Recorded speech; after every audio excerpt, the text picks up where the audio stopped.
പുലർച്ചെ കായംകുളം ഡിപ്പോയിൽ നിന്നും താമരക്കുളം വഴി വണ്ടാനത്തേക്ക് പോയ ഓർഡിനറി ബസ്സിലെ വനിതാ കണ്ടക്ടർക്കാണ് യാത്രക്കാരന്റെ മർദ്ദനമേറ്റത്.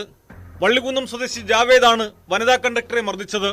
ടിക്കറ്റിന്റെ ബാക്കി തുകയായ 7 രൂപ തിരികെ നൽകിയിട്ടും വീണ്ടും നൽകണമെന്ന് ആവശ്യപ്പെട്ട് ഇയാൾ ബസ്സിനുള്ളിൽ ബഹളം വയ്ക്കുകയും കണ്ടക്ടറെ അസഭ്യം പറയുകയുമായിരുന്നു. പിന്നീട് കണ്ടക്ടറുടെ സീറ്റിന് പിന്നിലെ സീറ്റിൽ വന്നിരുന്ന് മർദ്ദിച്ചെന്നാണ് പരാതി. എന്റെ 30 രൂപ ആദ്യം ആകെ തന്നത്, ആദ്യം 20 രൂപ തന്നു, പിന്നീട് 10 രൂപ തന്നു. അപ്പൊ 7 രൂപ ബാലൻസ് ഞാൻ തിരിച്ചു തന്നെന്ന് പറഞ്ഞു. അപ്പൊ അയാൾ എന്നെ ചീത്ത വിളിക്കുകയൊക്കെ ചെയ്തു.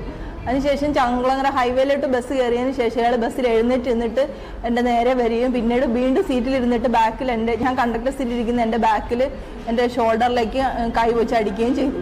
അപ്പോൾ ഞാൻ പിന്നീട് എഴുന്നേറ്റ് പിന്നെ ഡ്രൈവർ ബെല്ലടിച്ച് വണ്ടി നിർത്തി. അപ്പോൾ ബസ്സിൽ നല്ല തിരക്കായത് കാരണം ഡ്രൈവർ ഇത് അറിഞ്ഞില്ല. പിന്നെ ഇയാൾ പ്രകോപന രീതിയിൽ സംസാരിക്കുകയും പിന്നീട് നമ്മളെ ഉപദ്രവിക്കാൻ ശ്രമിക്കുകയും ചെയ്യുമായിരുന്നു. എപ്പോഴും കൈ പൊക്കിക്കൊണ്ട്